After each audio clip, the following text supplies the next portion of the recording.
لوگو اپنے پروردگار سے ڈرو جس نے تم کو ایک شخص سے پیدا کیا، یعنی اول اس سے اس کا جوڑا بنایا، پھر ان دونوں سے کثرت سے مرد و عورت پیدا کر کے روئے زمین پر پھیلا دیے۔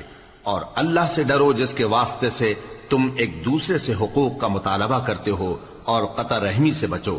کچھ شک نہیں کہ اللہ تمہیں دیکھ رہا ہے۔ اور یتیموں کا مال جو تمہاری تحویل میں ہو ان کے حوالے کر دو، اور ان کے پاکیزہ اور عمدہ مال کو اپنے ناقص اور برے مال سے نہ بدلو، اور نہ ان کا مال اپنے مال میں ملا کر کھاؤ کہ یہ بڑا سخت گناہ ہے۔ اور اگر تم کو اس بات کا خوف ہو کہ یتیم لڑکیوں کے بارے میں انصاف نہ کر سکو گے تو ان کے سوا جو عورتیں تم کو پسند ہوں، دو دو یا تین تین یا چار چار، ان سے نکاح کر لو۔ اور اگر اس بات کا اندیشہ ہو کہ کئی عورتوں سے انصاف نہ کر سکو گے تو ایک ہی عورت سے نکاح کرو یا باندی سے تعلق رکھو جس کے تم مالک ہو۔ اس طرح تم بے انصافی سے بچ جاؤ گے۔ اور عورتوں کو ان کے مہر خوشی سے دے دیا کرو۔ ہاں، اگر وہ اپنی خوشی سے اس میں سے کچھ تم کو چھوڑ دیں تو اسے مزے سے کھا لو۔ اور کم عقلوں کو ان کا مال جسے اللہ نے تم لوگوں کے لیے سبب معیشت بنایا ہے مت دو۔ ہاں، اس میں سے ان کو کھلاتے اور پہناتے رہو اور ان سے معقول بات کہتے رہو۔ اور یتیموں کو بالغ ہونے تک کام کاج میں مصروف رکھو اور جانچتے رہو۔ پھر بالغ ہونے پر اگر ان میں عقل کی پختگی دیکھو تو ان کا مال ان کے حوالے کر دو، اور اس خوف سے کہ وہ بڑے ہو جائیں گے، یعنی بڑے ہو کر تم سے اپنا مال واپس لے لیں گے، اس کو فضول خرچی اور جلدی میں نہ اڑا دینا۔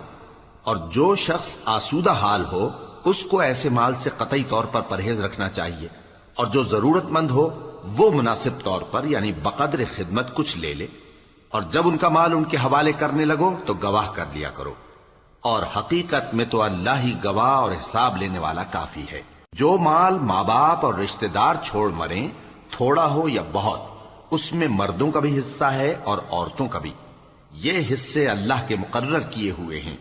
اور جب میراث کی تقسیم کے وقت غیر وارث رشتہ دار اور یتیم اور نادار لوگ آ جائیں تو ان کو بھی اس میں سے کچھ دے دو، اور ان سے معقول بات کہو۔ اور ایسے لوگوں کو ڈرنا چاہیے جو ایسی حالت میں ہوں کہ اپنے بعد ننھے ننھے بچے چھوڑ جائیں، اور ان کو ان کی نسبت خوف ہو کہ ہمارے مرنے کے بعد ان بیچاروں کا کیا ہوگا۔ پس چاہیے کہ یہ لوگ اللہ سے ڈریں اور درست بات کہیں۔ جو لوگ یتیموں کا مال ناجائز طور پر کھاتے ہیں وہ اپنے پیٹ میں آگ بھرتے ہیں اور ضرور دوزخ میں ڈالے جائیں گے۔ اللہ تمہاری اولاد کے بارے میں تم کو ارشاد فرماتا ہے کہ ایک لڑکے کا حصہ دو لڑکیوں کے حصے کے برابر ہے، اور اگر اولاد میت صرف لڑکیاں ہی ہوں یعنی دو یا دو سے زیادہ تو کل ترکے میں ان کا 2/3 ہے، اور اگر صرف ایک لڑکی ہو تو اس کا نصف ہے، اور میت کے ماں باپ کا یعنی دونوں میں سے ہر ایک کا ترکے میں 6واں حصہ ہے، بشرطے کہ میت کی اولاد ہو۔ اور اگر اولاد نہ ہو اور صرف ماں باپ ہی اس کے وارث ہوں تو 1/3 ماں کا حصہ ہے، اور اگر میت کے بھائی بھی ہوں تو ماں کا 6واں حصہ ہوگا۔ اور یہ تقسیم ترکہ میت کی وصیت کی تعمیل کے بعد جو اس نے کی ہو یا قرض کے ادا ہونے کے بعد جو اس کے ذمے ہو عمل میں آئے گی۔ تم کو معلوم نہیں کہ تمہارے باپ دادوں اور بیٹوں اور پوتوں میں سے فائدے کے لحاظ سے کون تم سے زیادہ قریب ہے۔ یہ حصے اللہ کے مقرر کیے ہوئے ہیں، اور اللہ سب کچھ جاننے والا ہے، حکمت والا ہے۔